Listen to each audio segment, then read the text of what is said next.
Dictation start होगा 5 second बाद। Ready, start.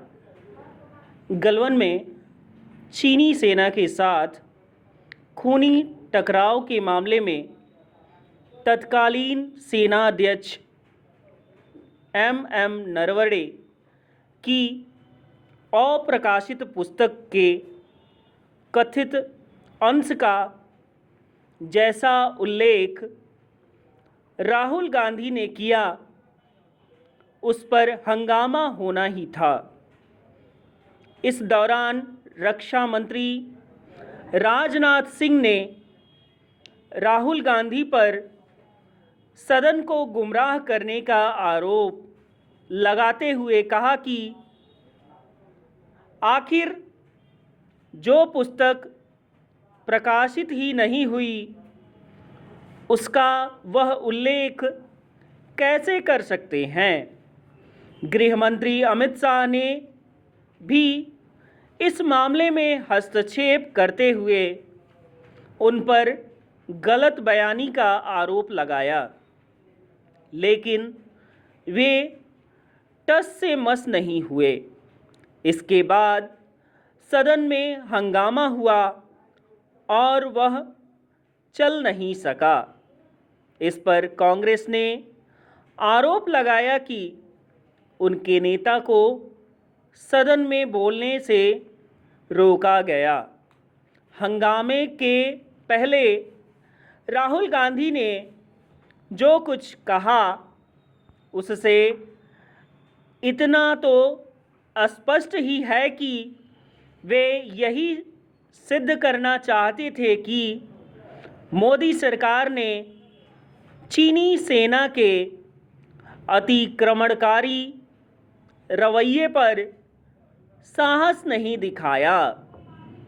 Rahul Gandhi कितनी तैयारी से आए थे इसका पता इससे चलता है कि वे संदर्भ तो गलवान का देना चाहते थे, लेकिन उन उल्लेख डोकलाम का किया। यह पहली बार नहीं है जब राहुल गांधी ने यह कहने की कोशिश की कि प्रधानमंत्री मोदी चीन का डटकर मुकाबला करने से बचते हैं। वे मोदी सरकार को कमज़ोर दिखाने के लिए यह भी कहते रहे हैं कि चीन ने हमारी ज़मीन पर कब्जा कर रखा है। वे यहाँ तक कह चुके हैं कि चीनी सेना ने भारतीय सैनिकों की पिटाई की थी। इसके लिए उन्हें सुप्रीम कोर्ट की फटकार भी सुननी पड़ी थी।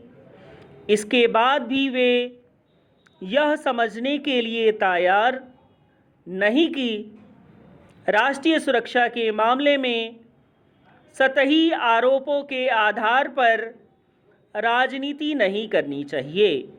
Paragraph change. सब जानते हैं कि गलवान में चीनी सेना को करारा जवाब मिला था और इसी कारण वह वार्ता की मेज़ पर आया और लद्दाख में कई इलाकों में यथास्थिति कायम हो पाई।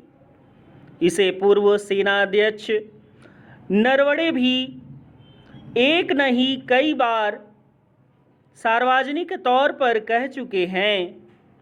जहाँ तक उनकी पुस्तक की बात है, तथ्य यही है कि अभी रक्षा मंत्रालय ने उसके प्रकाशन की अनुमति नहीं दी है।